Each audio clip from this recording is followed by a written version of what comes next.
బోలాశంకరుడు కోరిన వరాలనిచ్చే ఆదిదేవుడు అంటారు. అందుకే మహాశివుణ్ణి ఆరాధిస్తే సకల పాపాలు తొలగిపోతాయంటారు. మహాశివరాత్రి పర్వదినాన భక్తులు శివాలయాలకు పోటెత్తారు.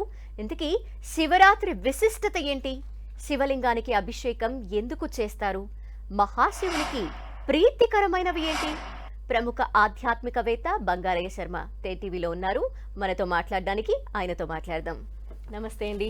నమస్తే అమ్మా.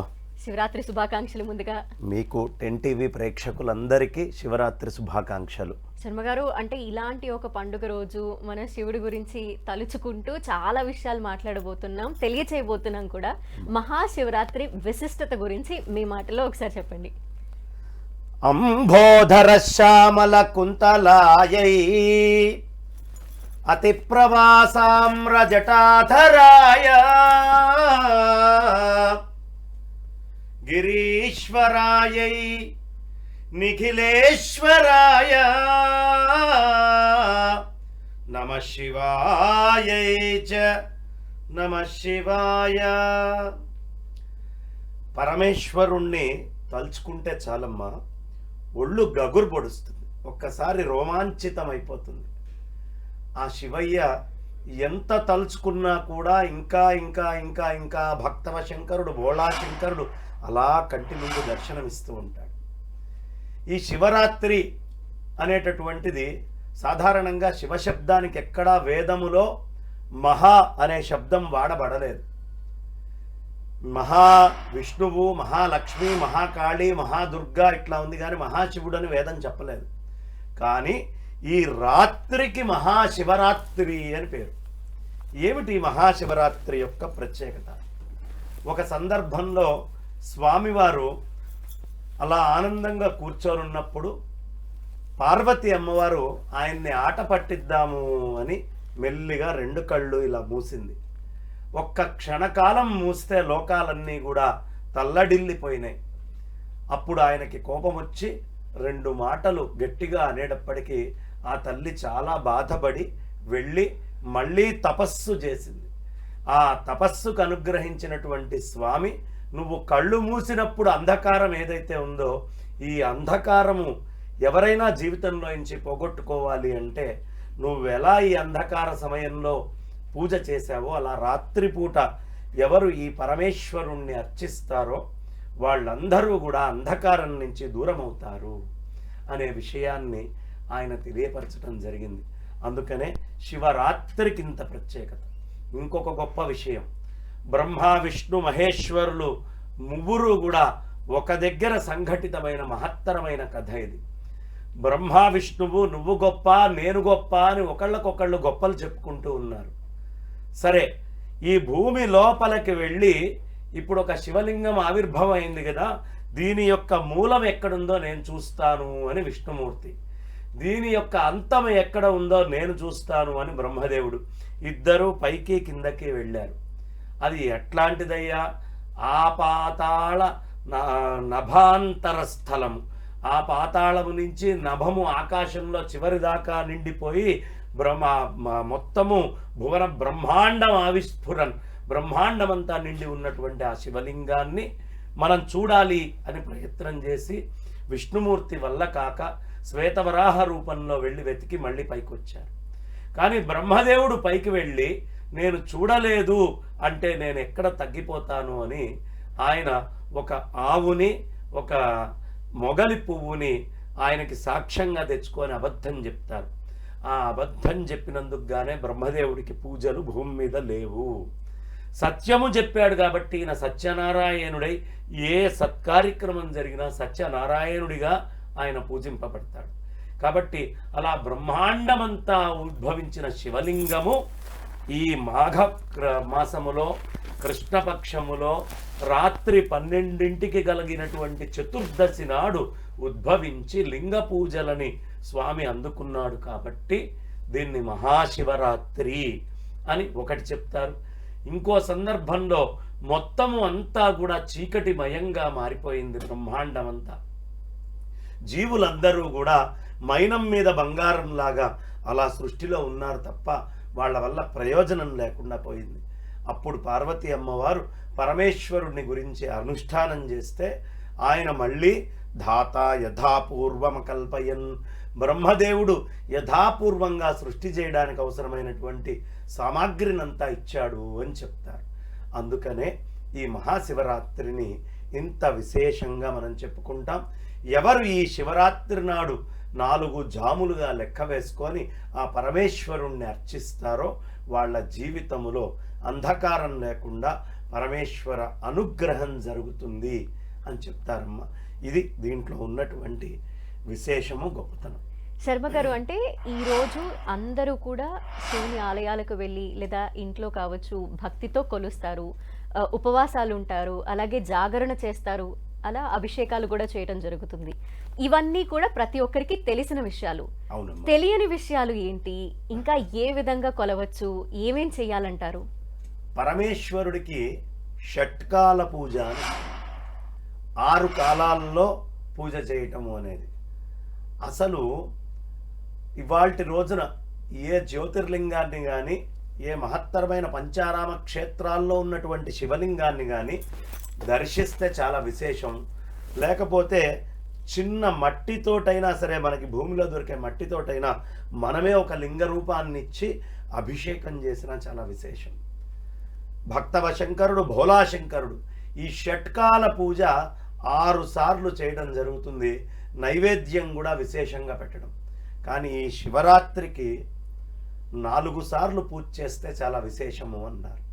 ఏమిటా 4 సార్లు అంటే, మొట్టమొదటి జాములో మొత్తము ఋగ్వేద మంత్రాలను తీసుకొని బ్రహ్మాండంగా పాలు తీసుకొని వచ్చి, ఆ పాలతో పాటు పద్మాలని తీసుకొని, ఆ పద్మముతో పాటు బ్రహ్మాండంగా స్వామికి అన్నం పరవాండము వండి, ఆ అన్నం పరవాండముతో నైవేద్యము పెట్టి చక్కగా పూజ గనక చేసినట్లయితే పాల అభిషేకము, పద్మాలు మొదటి జాము. ఇక రెండో జాము వచ్చేటప్పటికి, రెండో జాములో చేయాల్సినటువంటి పూజలో యజుర్వేద మంత్రాలన్నీ కూడా తీసుకొని, ఆ యజుర్వేద మంత్రాలతో పాటుగా నీలోత్పలాల్ని తీసుకొచ్చి నీలోత్పలాలతోటి పూజ చేసి, దానితో పాటుగా చాలా విశేషంగా స్వామివారికి అన్నీ కూడా యజుర్మంత్రాలని అక్కడ అనుసంధానం చేస్తూ ఆ స్వామివారికి పాయసము వండి పెట్టి నైవేద్యం పెడితే వెంటనే తృప్తి చెందుతాడు ఆ స్వామి. ఇక మూడో జాములోకి వచ్చేటప్పటికి ఆ స్వామివారికి అద్భుతంగా నెయ్యి, తేనె తీసుకొని ఆ తేనెతోటి స్వామివారిని అభిషేకించి సామవేద మంత్రాలన్నిటినీ కూడా అక్కడ తీసుకొని, ఇందాక పెరుగుతోటి చేశాం, ఈ మూడో జాములో వచ్చేటప్పటికి తేనెతోటి చేసి తులసీ దళాలని తీసుకొని వచ్చి స్వామివారికి అర్చించి అక్కడ పెట్టి సామగానముతో పూజ చేస్తే స్వామి చాలా సంతృప్తి చెందుతాడు. ఎందుకు అంటే అన్ని వేదాలకి మూలం ఈ స్వామి. ఇక 4వ జాములో నెయ్యిని తీసుకొచ్చి ఈ నేతితో పాటుగా పైన నూగుల అన్నముతోటి వండితే, ఇక్కడ ఉత్త అన్నాన్ని తీసుకొని వచ్చి ఆ అన్నము మాత్రమే నైవేద్యం పెట్టాలి. ఆ అన్నము నైవేద్యం పెడుతూ అథర్వవేద మంత్రాలన్నింటినీ తీసుకొని నీలోత్పలాల్ని గనక తీసుకొని మారేడు దళాలని తీసుకొచ్చి స్వామివారికి అర్చన చేస్తే, దీన్ని 4 జాముల్లో స్వామివారికి చేసేటటువంటి పూజ అని చెప్తారు. అఖిల కాలంబు శంభునర్చించు ఫలము సకృదీక్షణంబున గలుగగలదు. జీవితమంతా శివ పూజ చేస్తే ఎంత పుణ్యం వస్తుందో, ఇవాళ ఒక్కసారి స్వామి యొక్క ఆ లింగాకారాన్ని దర్శిస్తే అంత వైభవమైనటువంటి అనుగ్రహం కలుగుతుంది అని మనకి పెద్దలు చెప్తారు. భవ సహస్రంబుల సంపాదితంబగు పుణ్యంబు ఒక్క ప్రదక్షిణకుపమగాదు. మనము ఎన్నో జన్మల్లో ఎంతో పుణ్యం చేసుకున్నాం, కానీ ఇవాల్టి రోజున పరమేశ్వరుడికి చేసేటటువంటి ఒక్క ప్రదక్షిణము కొన్ని వేల జన్మల యొక్క పుణ్యాల కంటే కూడా అధికమైనటువంటి పుణ్యాన్ని ఇస్తుంది అని చెప్తారు. అందుకని ఇవాళ శివ ప్రదక్షిణము అనేటటువంటిది చెయ్యాలి. పరమేశ్వరుణ్ణి అనేకమైనటువంటి పత్రాలతో, పుష్పాలతో, బిల్వపత్రాలతో, అదేవిధంగా రకరకాలైనటువంటి పుష్పాలతో స్వామివారిని అర్చిస్తే, ఆ స్వామివారికి జలముతో అభిషేకము చేస్తే ఇవాళ స్వామి ఇలా పిలవంగానే పలుకుతాడు. అందుకనే మహాశివరాత్రి జన్మకో శివరాత్రి. ఒక్క శివరాత్రి అయినా జీవితంలో ఉదయం నుంచి ఏమీ తినకుండా, మళ్ళీ ఇది అందరికీ వర్తించదండి, బాల వృద్ధ ఆతురులు, రోగంతో ఉన్నవారు, పసిపిల్లలు, వృద్ధులు, వాళ్ళు ఉండలేకపోతే మాత్రం వాళ్ళు ఏదైనా కాస్త పాలో, లేక ఇంకా ఉండలేకపోతే ఫలాలో, ఇంకా లేకపోతే అంత పలహారమో చేస్తే ఖచ్చితంగా చాలా మంచిది. ఆ విధంగా జీవితంలో ఒక్కసారైనా ఉదయము నుంచి మొత్తము మరుసటి రోజు ఉదయం దాకా భోజనం చేయకుండా, నిద్ర లేకుండా జాగరణ, ఈ రెండూ చేస్తూ ఒక్క శివరాత్రి శివ కథలతో, శివగాథలతో, శివనామముతో ఎవరు గడుపుతారో వాళ్ళందరూ అదృష్టవంతులు. అందుకే శివ శివ శివయన రాధా శివనామము చేదా, శివ శివ శివయన రాధా భవభయ బాధలు బాపుకొనరాదా, శివ శివ శివ అంటూ ఇవాళ గనక ఎవరు గడుపుతారో వాళ్ళకి అసలు చెప్పలేనటువంటి ఫలము, 1000 శిరస్సులతోటున్న ఆదిశేషుడు కూడా ఇవాళ శివనామము చెప్తే వచ్చేటటువంటి ఫలాన్ని వర్ణించలేడు. అంత వైభవమైనటువంటి ఈ మహాశివరాత్రి ఇవాల్టి రోజున శివుడి గురించి, శివుడి గాథల గురించి, శివుడి మహత్తు గురించి, ఆ శివయ్య యొక్క అభిషేకాల గురించి, శివయ్య దర్శనం గురించి ఎవరు పరితపిస్తారో వాళ్ళందరూ ధన్యులవుతారు. మహాశివరాత్రి ప్రత్యేక కార్యక్రమానికి తిరిగి స్వాగతం. శర్మ గారు, ఈరోజు ఏ పూజాది కార్యక్రమాల్లో అయినా కూడా ఖచ్చితంగా బిల్వపత్రాన్ని ఆయన ముందుంచి శివుని ముందు మనం పూజాది కార్యక్రమాలు జరుపుతూ ఉంటాం. అంతేకాకుండా ఎప్పుడూ కూడా అభిషేకాలు చేసే టైంలో కావచ్చు బిల్వపత్రాన్ని మాత్రం ఖచ్చితంగా ఉంచుతాం. ఎందుకంటారు? ఈ బిల్వపత్రము చాలా విశేషమైనటువంటి, సమస్తమైనటువంటి ఆ లక్ష్ముల్ని కూడినటువంటిది. అందుకనే మనకి శ్రీ సూక్తంలో తస్య ఫలాని తపసానుదంతు మాజాంతరాయాశ్చ బాహ్యా లక్ష్మీ, ఇక్కడ తస్య ఫలాని, ఆ ఫలాలు కానివ్వండి, ఆ బిల్వపత్రం కానివ్వండి, అంతా కూడా సంపూర్ణమైనటువంటి లక్ష్మీ స్వరూపం. ఈ లక్ష్మీ అమ్మవారు ఎక్కడెక్కడ నివసిస్తుంది, ఎక్కడి నుంచి అనుగ్రహిస్తుంది? లక్ష్మీ అనుగ్రహం కావాలి అంటే ఆ అమ్మవారి యొక్క కళలు ఎక్కడెక్కడ ఉంటాయి? ఆ శివలింగములో, గోపృష్ఠములో ఉంటాయి. అదేవిధంగా పసిపిల్లవాళ్ల యొక్క ముఖమునందు లక్ష్మీ అమ్మవారు ఎప్పుడు ఉంటుంది. గజము యొక్క ముఖము నుంచి కూడా ఆ లక్ష్మీ కళల్ని మనం ఎప్పుడు చూస్తూ ఉండొచ్చు. ఇవన్నీ లక్ష్మీ స్థానాలుగా మన వాళ్ళు చెప్తారు. కాబట్టి ఈ త్రిదళముతోటి కూడినటువంటి మారేడు పత్రి ఏదైతే ఉందో బ్రహ్మ విష్ణు శివాత్మకంగా, అలాగే సత్వ రజస్తమో గుణాత్మకంగా, మహాకాళి మహాలక్ష్మి మహాసరస్వతి సమేతంగా ఉండేటటువంటి త్రిగుణాత్మకమైన ఈ బ్రహ్మాండం మొత్తము రచనని సూచించేటటువంటి తత్వం.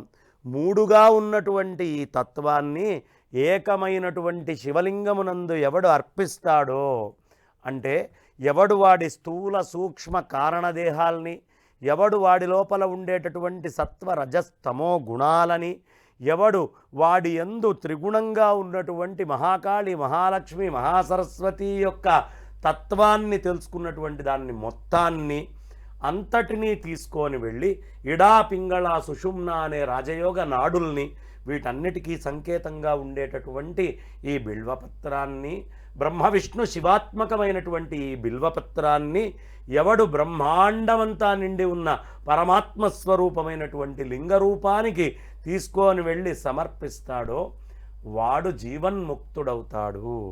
వాడిగా ఆలోచించాల్సినటువంటి పనే లేదు. కైలాసములో ఎవడు శివలింగం మీద ఒక్క బిల్వపత్రాన్ని అతి శ్రద్ధతో భక్తితో పెడతాడో వాడి సాయుజ్యము వాడు పొందినట్టే. ఈ శరీరముతోటే వాడు కైలాసానికి చేరగలిగేటటువంటి మహత్తరమైనటువంటి స్థితిని పొందుతాడు. అందుకని మనం ప్రత్యేకంగా ఆ బిల్వపత్రముతోటి త్రిదళం అని చెప్పుకున్నాక 3 దళాలు, త్రిగుణ ఆకారం ఏమిటి? సత్వరజస్తమో గుణాలు. ఈ మూడే కదా మహాకాళి మహాలక్ష్మి మహాసరస్వతి, బ్రహ్మ విష్ణు మహేశ్వరులు త్రిగుణాలకే కదా మనం గుర్తుగా చెప్పుకునేది. కాబట్టి ఈ అన్నిటినీ త్రిగుణాకారం, త్రినేత్రంచ అంటే సూర్యనారాయణమూర్తికి, చంద్రుడికి, అగ్నికి, ఈ మూడిటికి కూడా సంకేతమైనటువంటి వాడు. అంటే ఉష్ణానికి, శీతలానికి, అవసరానికి వాడుకోబడేటటువంటి అగ్నికి, మూడిటికి కూడా మూలము ఇది అని ఈ సమస్తాన్ని ఎవడు పరమేశ్వరుడికి అర్పిస్తున్నాడో వాడికంటే ధన్యుడు ఇంకొకడు లేడయ్యా. ఒక్క బిల్వాన్ని అంటే జీవితంలో ఒక్కసారైనా నీ గుణాలని, నీ లోపల ఉండేటువంటి తత్వాలని అన్నీ పరమేశ్వరుడికి అర్పించు మనస్ఫూర్తిగా అని చెప్పడమే ఈ మారేడు పత్రిని తీసుకొని వెళ్ళి పరమేశ్వరుడి మీద పెట్టడం. శివుని రూపమే చాలా ప్రత్యేకం. ఆయనని మనం చాలా గొప్పగా చెప్తాం, ఆయన రూపం, ఆయన విశిష్టత గురించి. అయితే విభూదిని ధరిస్తారు, విష సర్పాల్ని కూడా మెడలో వేసుకుంటారు. వీటన్నింటి యొక్క విశిష్టత ఏంటి, కారణాలేంటి? అమ్మా, బాగా ఉన్నవాడు ఎదుటివాడికి ఇవ్వాలి అంటే చాలా ఇబ్బంది పడతాడు. కానీ అడగంగానే ఇచ్చేసేటటువంటి వాడు, తన దగ్గర ఏమీ దాచిపెట్టుకోవడం తెలియనటువంటి వాడు ఎదుటివాళ్ళు ఏదడిగితే అది ఇచ్చేస్తూ ఉంటాడు. పరమేశ్వరుడు నా దగ్గర ఉంటే కష్టమేమో అని నవనిధులన్నీ కూడా కుబేరుడికి ఇచ్చేశాడు. ఆయన శ్మశానంలో ఉంటాడు.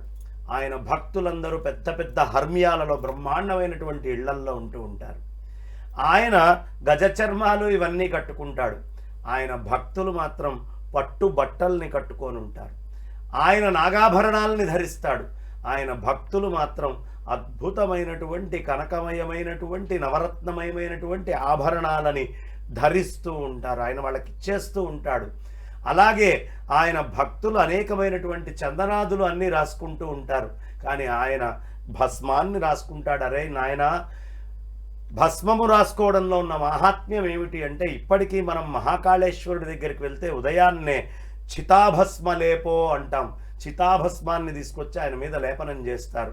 ఎందుకు చితాభస్మాన్ని ఆయన మీద వేస్తారు అంటే, అరే నీకుండే బంధువులు, నీకుండే చుట్టాలు, నీ మిత్రులు, నీకు సంబంధించినటువంటి వస్తువులు, వాహనాలు, నువ్వు సంపాదించుకున్నటువంటి సంపదలు, నీవి అనుకునేటటువంటివి అన్నీ కూడా నిన్ను వదిలేస్తాయిరా. ఒక్కసారి గాలి ఆడితే పుట్టాడు అన్నారు, గాలి ఆగితే పొయ్యాడు అన్నారు. ఈ గాలి ఆగిన తర్వాత వాళ్ళందరూ నీతో ప్రయాణం చేయటం ఆగిపోతారు. అప్పుడు కూడా నిన్ను ధరించేవాడెవడైనా ఉంటే, అప్పుడు కూడా నిన్ను ధరించేవాడెవడైనా ఉంటే అది నేనేరా అని చెప్పి ఆ చితాభస్మో లేపో, ఆ భస్మాన్ని ధరిస్తాడు. వస్తువుగా ఉన్నప్పుడు అందరూ ఇష్టపడతారు. బ్రహ్మాండమైనటువంటి కారు ముందర కనిపించినప్పుడు ఆ కారును ఆనందించడానికి, ఆస్వాదించడానికి 100 మంది మనతోటి వస్తారు. కానీ ఆ కారు కాలి బూడిదైన తర్వాత ఆ కారు వైపు చూడకపోగా దాని మీద నుంచే నడుచుకుంటూ పోతారు. అంటే భస్మమయ్యాక వస్తువుని ఎవడూ దర్శించడు. భస్మం అయిన తర్వాత కూడా ఎవరైనా దగ్గర పెట్టుకుంటారు అంటే అది పరమేశ్వరుడు మాత్రమే అని చెప్పడానికి, లయమైన తర్వాత కూడా కాపాడేటటువంటి వాడు ఆయన. అందుకని ఆయన భస్మలేపనాన్ని. ఇక నాగాభరణము ఏమిటా నాగాభరణం, దేనికి సంకేతము అంటే మనం అందరం చెప్పుకుంటాం.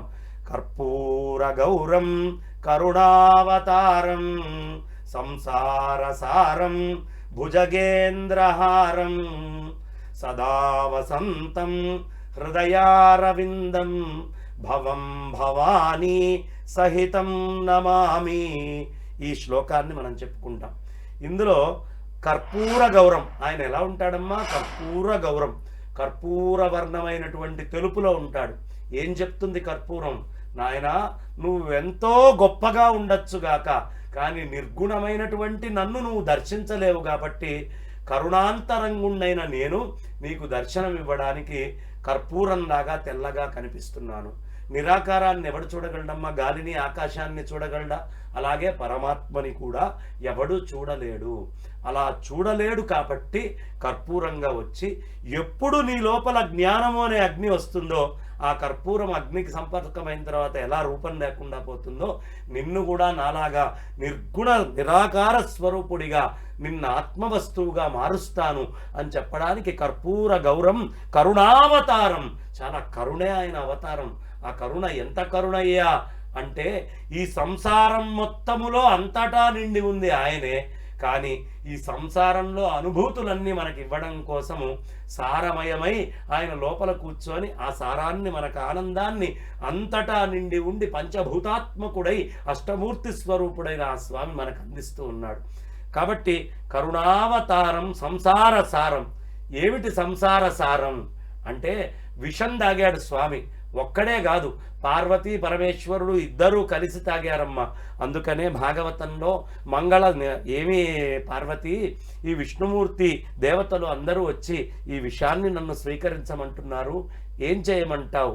భార్య అనుమతి లేకుండా ఏదీ చేయకూడదని పరమేశ్వరుడికి తెలుసు. కాబట్టి అడగంగానే తాగండి నాథ అంటుంది. మంగళసూత్రమ్మునెంత మదినమ్మెనో సర్వమంగళ అంటారు. కాబట్టి ఆ విషయాన్ని ఆయన తాగి కంఠంలో పెట్టుకున్నాడు. భార్యాభర్తలు గుర్తుంచుకోవాల్సింది, సంసారము వివాహము అనే బంధములో ఎప్పుడూ సుఖమే ఉండదండి. మహత్తరమైన విషము, గరణము, కష్టాలు అన్నీ కూడా వస్తాయి. ఈ అన్నిటినీ ఆ ఇద్దరు గొంతులో పెట్టుకోవాలి. అలా అని కింద కడుపులోకి వాళ్ళు కూడా తీసుకొని దాని బాధ హృదయంలోకి వాళ్ళు తీసుకెళ్ళకూడదు. భార్యాభర్తలు కష్టాన్ని కంఠంలో పెట్టుకోవాలి తప్ప హృదయంలోకి తీసుకెళ్ళకూడదు. అలాగే బయటికి కూడా పంపించకూడదు. మన కష్టాన్ని, మన విషయాన్ని ఎదుటివాడి మీదకి పంపించకూడదు అని చెప్పడానికి గరళకంఠుడుగా ఆయన కంఠములో విషాన్ని ధరించాడు.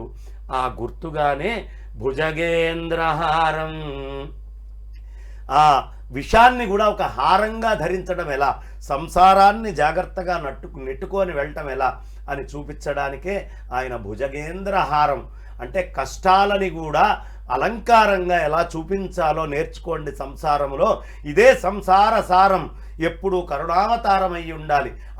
అంటనట్టుగా నువ్వు ఉన్నావో లేదో తెలియనటువంటి స్థితిలో ఉండాలి అని చెబుతూ అద్భుతమైనటువంటి మాట, సదా వసంతం. ఈ స్థితిలో ఎవరు ఉంటారో వాళ్ళందరికీ సదా వసంతమే, ఎప్పుడు వసంతములాగానే ఉంటుంది. ఇంకొక గొప్ప మాట, సదా వసంతం. అలా ఎవడుంటాడో వాళ్ళల్లో ఉంటాడట. ఎక్కడ ఉంటాడు? సదా వసంతం హృదయారవిందం, హృదయంలో ఉంటాడు. ఎలా? భవం భవానీ సహితం నమామి. భవానీ అమ్మవారు భవానికి గుర్తు. నువ్వు ఆకాశాన్ని తీసుకుంటే ఆ కైనెటిక్ ఎనర్జీ అంతా అమ్మవారే. నువ్వు వాయువుని తీసుకుంటే ఆ పొటెన్షియల్ ఎనర్జీ అంతా అమ్మవారే. నువ్వు అగ్నిని తీసుకుంటే ఆ అద్భుతమైన థర్మల్ ఎనర్జీ అంతా కూడా అమ్మవారి యొక్క స్వరూపమే. అగ్ని వేరు, అగ్నిలోంచి వచ్చే ఎనర్జీ వేరు కాదు. పార్వతి వేరు, పరమేశ్వరుడు వేరు కాదు. అలాగే నువ్వు జలంలోకి వస్తే ఆ జలంలో ఉండే హైడ్రో ఎనర్జీ అమ్మవారైతే జలమే ఆయన. అదేవిధంగా భూతత్వాన్ని తీసుకుంటే భూమి లోపల ఉండేటటువంటి ఆ అయస్కాంత శక్తి, మ్యాగ్నెటిక్ ఎనర్జీ ఏదైతే ఉందో అది అమ్మ అయితే గ్రావిటేషనల్ ఫోర్స్ తోటి ఆ పూర్తిగా భూతత్వము అయ్యే. ఇందులో వచ్చే ఓషధుల్లో ఉండే వృక్షాలన్నీ అయితే ఆ ఓషధుల్లో ఉండేటటువంటి సంరక్షణ, పోషణ అంతా అమ్మవారు.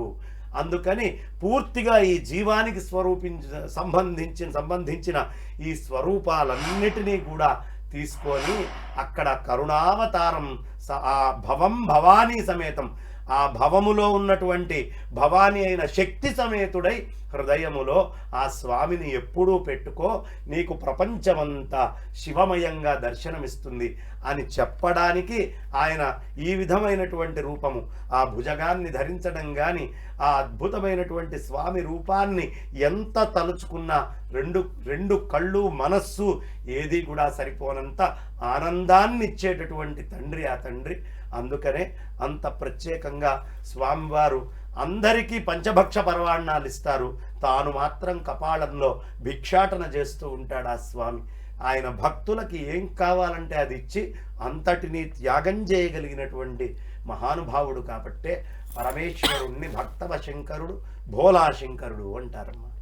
చాలా చక్కగా చెప్పారు. స్వాగతం శర్మ గారు. ఈరోజు లింగాకారంలో ఉండే శివుణ్ణి కొలుస్తూ ఉంటాము. అంతేకాకుండా ఆయన అభిషేక ప్రియుడు కాబట్టి శివలింగానికి విశిష్టమైన అభిషేకాలు చేస్తూ ఉంటాము. ఆ గొప్పతనం గురించి విశేషం ఏంటంటే అమ్మా, లింగాకారము మొత్తము ఏది పుట్టినా ఈ ప్రపంచంలో సాధ్యమైనంత మటుకు అండములోంచే పుడుతుంది.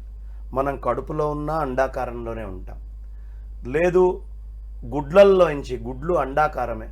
అలాగే ఇంతింత వృక్షాలన్నీ కూడా లింగాకారములో ఉండేటటువంటి బీజాల నుంచే ఉద్భవిస్తాయి.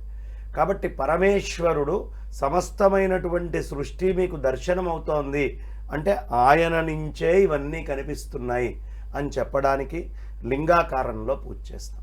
ఇంకొక విశేషము, ఈ భారతదేశం అంతా కూడా లింగాకారమే. ఎలా అంటే మనము సాధారణంగా భారతదేశాన్ని ఉత్తర భారతము, దక్షిణ భారతము, మధ్య భారతము అని 3గా విభజిస్తాం. ఈ ఉత్తర భాగం అంతా కూడా హిమవత్ పర్వత ప్రాంతముతోటి నిండి ఉంటుంది.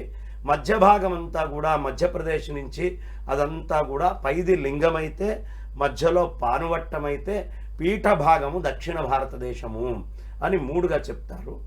అదే విధానంలో మీరు గమనిస్తే ఈ పడ్డటువంటి నీళ్ళన్నీ కూడా కిందకు వస్తాయి పీఠ భాగం. అందుకనే సముద్రం అంతా కూడా ఇటు దక్షిణం వైపుకి సముద్రంగా పూర్తిగా కింద పీఠ భాగానికి వస్తుంది. అదే విధంగా మనకి మధ్య భాగములో ప్రాక్కు నుంచి అంటే తూర్పు నుంచి మొదలుపెట్టి పశ్చిమంగా నదులు వెళ్తూ ఉంటాయి. ఆ నదులు ఎలా గమనం అవుతూ ఉన్నాయో దీన్ని ప్రణాళిక అంటారు. ఆ శివుడి మీద అభిషేకం చేసిన నీళ్లు కూడా పశ్చిమంగా పక్క నుంచి ఇట్లా కారిపోతూ ఉంటాయి. పానుపట్టం మనం ఉత్తర దిక్కున పెడితే ఆ పడ్డటువంటివంతా కూడా ప్రవాహం అలా జరుగుతుంది అని చెప్తారు. ఇక పైన చూడు, మధ్య భాగం అయిపోయిందమ్మా ఈ నదులన్నిటితోటి. పైన ఉండే శిరోభాగం ఏదైతే కాశ్మీరము మనకి హిమవత్ పర్వత ప్రాంతాలన్నీ ఉన్నాయో ఆ హిమవత్ పర్వత ప్రాంతాల్లో ఈ నీళ్ళన్నీ మేఘరూపంలో వెళ్ళి ఆ శివయ్య మీద అభిషేకం మీద శిరస్సు మీద అభిషేకమై గంగానదిగా వచ్చి మధ్యలో మనకి ఇక్కడ కలుస్తూ ఉంది. కాబట్టి ఆ గంగానది అనేటటువంటిది పైన లింగానికి అభిషేకం చేసి మధ్య భాగంలోకి వచ్చి కలుస్తోంది. సముద్ర భాగం అంతా కూడా ఈ కింద దక్షిణానికి వచ్చింది. అందుకని భారతదేశం అంతా కూడా ఒక లింగ రూపములో ప్రణాళిక అయి ఉంది. ఈ మొత్తము బ్రహ్మాండం అంతా కూడా లింగము రూపముతోటే ఉంది. అందుకనే ఆపాతాళ నభాంతర స్థలంగా మనం చెప్పుకుంటాము. ఈ అద్భుతమైన బ్రహ్మాండం అంతా లింగాకారం. ఇక నువ్వు అడిగినటువంటి ఇందాక బ్రేక్ ముందు చెప్పినది, ఒకటి తినకుండా ఉండడము అంటే బయట నుంచి ప్రాపంచిక వస్తువులేవి లోపలికి కొత్తగా రానివ్వకు. నిద్రపోకుండా ఉండడము అంటే ఇంద్రియాలు అనేటటువంటివి మొత్తం మనస్సు పడుకుంటాయి. అలా పడుకోనీయకుండా మెలకువగా ఉంచి బయట వస్తువుల్ని లోపలికి రానియకుండా లోపలే ఉన్నటువంటి పరమేశ్వరుణ్ణి చూసుకునేటట్టు విధానంలో జాగరూకుడివై ఉండు అనేటటువంటివి ఈ రెండు కూడా ఆ స్వామివారి యొక్క అద్భుతమైన ఘట్టాలు. ఇలాంటి అద్భుతమైన ప్రణాళిక లింగాకారంలో ఉంది కాబట్టి లింగ పూజన చేస్తామమ్మ. అంతేకాకుండా శర్మ గారు ఈరోజు ఖచ్చితంగా జాగరణ చేస్తారు అందరూ. అయితే జాగరణ చేయటంలో కూడా కొంతమంది ఇంట్లో పూజలు చేయటం కానీ ఆయన స్మరించుకుంటూ ఉండటం, కొంతమంది అయితే సినిమాలు చూస్తూ ఉంటారు జాగరణ చేయాలని, ఇంకొంతమంది దేవాలయాలకు వెళ్తూ ఉంటారు. అందులో కొన్ని చేయాల్సినవి ఉన్నాయి, చేయకూడనివి ఉన్నాయి. ఏవి చేయాలంటారు, ఏవి చేయకూడదు అంటారు? తెలిసి చేసిన తెలియక చేసిన జాగారము ఉపవాసం యొక్క ఫలితం వచ్చి తీరుతుంది. ఇదే మహాశివరాత్రి కథ. ఒక బోయవాడు తనకు తెలియకుండా తన ఆహారం కోసం రాత్రంతా బిల్వవృక్షం మీద ఉండి నిద్ర రాకూడదని ఆకుల్ని తుంచి కింద వేస్తూ ఉంటే ఆ ముందర వచ్చినటువంటి జింకలు ఒక్కొక్క దాని తర్వాత ఒక్కొక్కటి చివరికి మొత్తము 4 మానవ భాషలో మాట్లాడి తరిస్తాడు. ఇతను కూడా తరిస్తాడు. ఇతను తెలియకుండానే మారేడు చెట్టు మీద ఉన్నాడు, తెలియకుండానే తుంచి కిందకి వేశాడు, అయినప్పటికీ శివ సాయుధ్యాన్ని పొందాడు. తెలియకుండా చేసినా వస్తుంది, అలాంటిది తెలిసి చేస్తే ఎంత పుణ్యం. ఎలా చేయాలయ్యా అంటే ఇవాళ శివ గాథలతోటి గడపాలి. సినిమాలో, షికార్లో, ఆటలో, పాటలతోటో గడపకూడదు. ఒక్క శివరాత్రి అయినా భగవంతుడి యొక్క అభిషేకము, భగవద్ ధ్యానము, భగవన్నామము, భగవత్ స్మరణ, భగవద్ విషయ చర్చ ఇలాంటివి మాత్రమే చేస్తూ గడపాలి. ఆ తర్వాత ఇంద్రియాలు పడుకోకూడదు.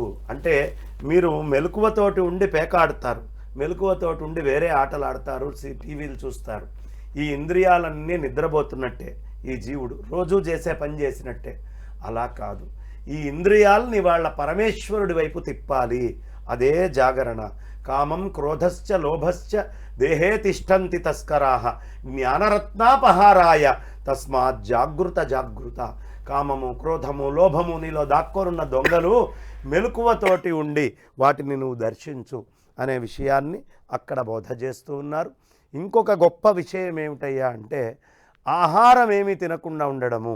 అంటే బయట నుంచి ఏ ఒక్కటి తీసుకోకుండా పూర్తిగా మనము శరీరంలో ఉన్నటువంటి ఇతపూర్వమే సంసిద్ధమైనటువంటి దాన్నంతా కరిగించుకోవడము ఇవాళ చాలా ప్రధానం. దీనికి సంవత్సరానికి 2 రోజులు, ఈ 2 రోజులు ఎప్పుడు ఆహారం తినకుండా నిద్రపోకుండా ఉంటే అనారోగ్యాలు దగ్గరికి రావు. ఒకటి కృష్ణాష్టమి, ఒకటి శివరాత్రి. దక్షిణాయనంలో కృష్ణాష్టమి చెప్తారు, అలాగే ఉత్తరాయణంలో మనందరికీ కూడా ఈ శివరాత్రి అనేది చెప్పడం జరుగుతుంది. మహాశివరాత్రి కృష్ణాష్టమి రోజు ఏమీ తినకుండా నిద్రపోకుండా ఉండాలి. ఈ ఉత్తరాయణంలో వచ్చే మహాశివరాత్రికి తినకుండా నిద్రపోకుండా ఉండాలి. విశ్వవత్కాలము అంటారు. దక్షిణం నుంచి ఉత్తరానికి సూర్యనారాయణమూర్తి తిరుగుతారు.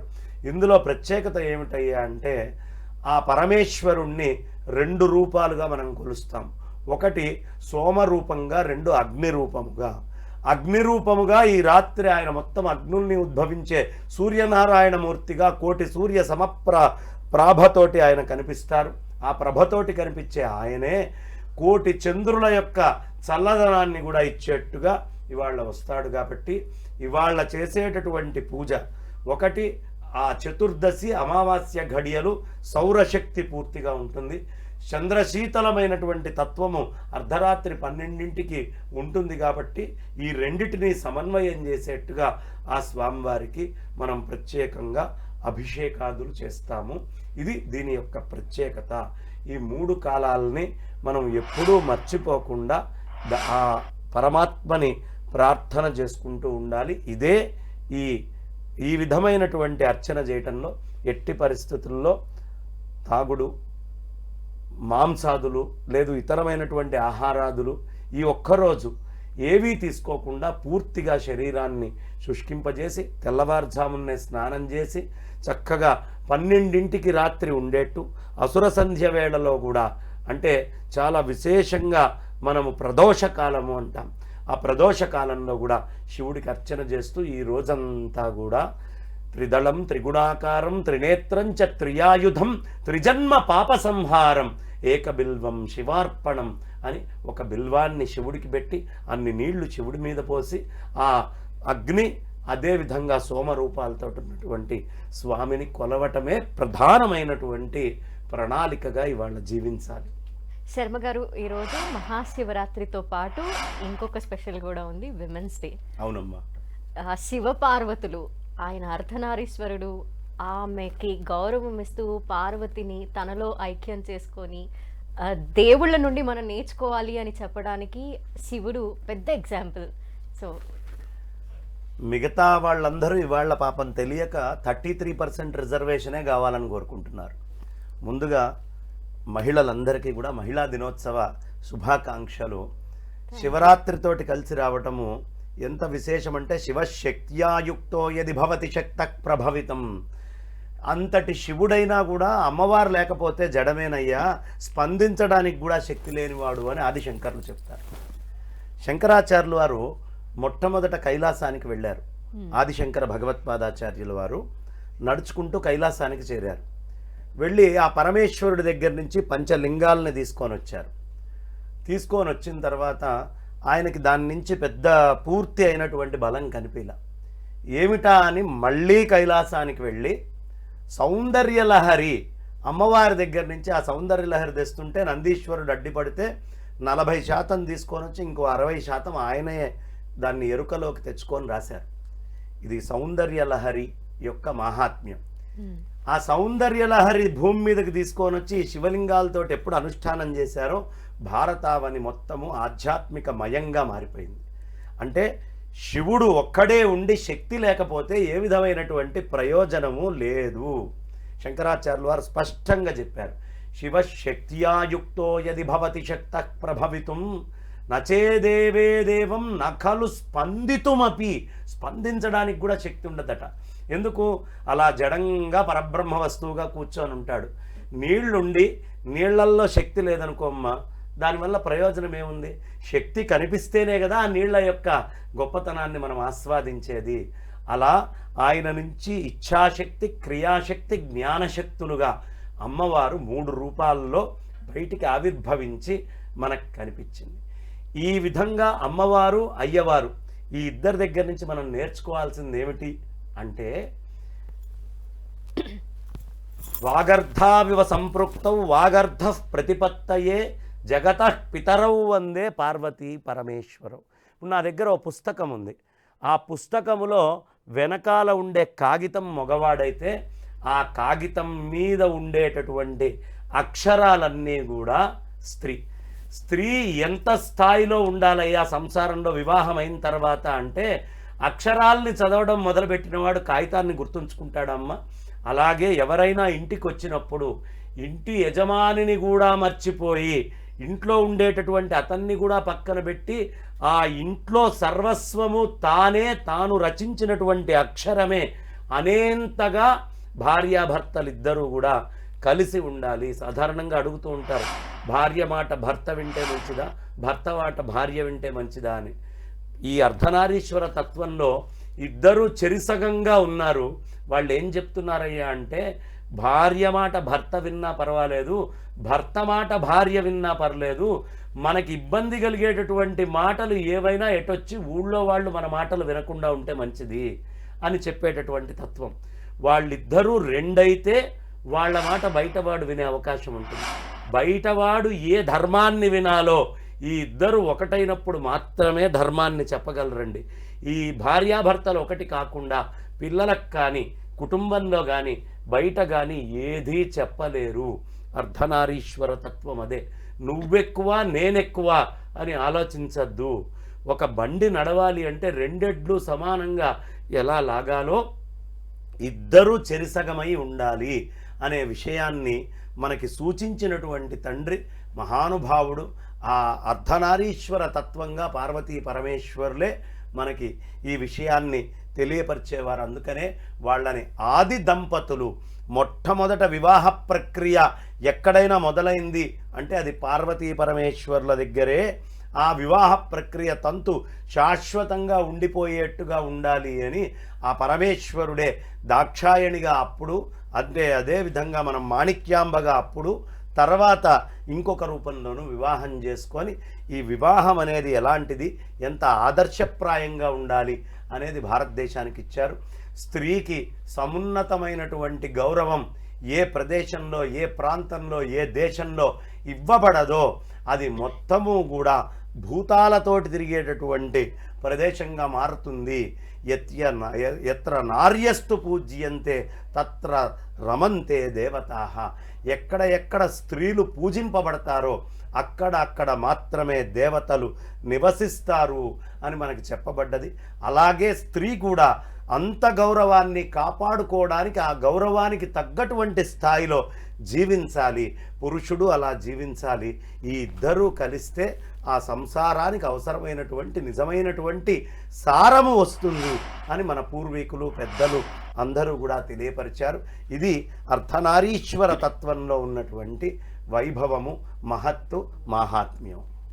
శర్మ గారు, ఈరోజు శివుని గురించి ఈ మహాశివరాత్రి రోజు మనం తలుచుకోవటం, శివ పార్వతుల్ని స్మరించుకోవటం, వీటన్నింటి వల్ల ఆధ్యాత్మిక శోభ ఆలయాల్లోనే కాదు ఇక్కడ కూడా అలుముకుంది.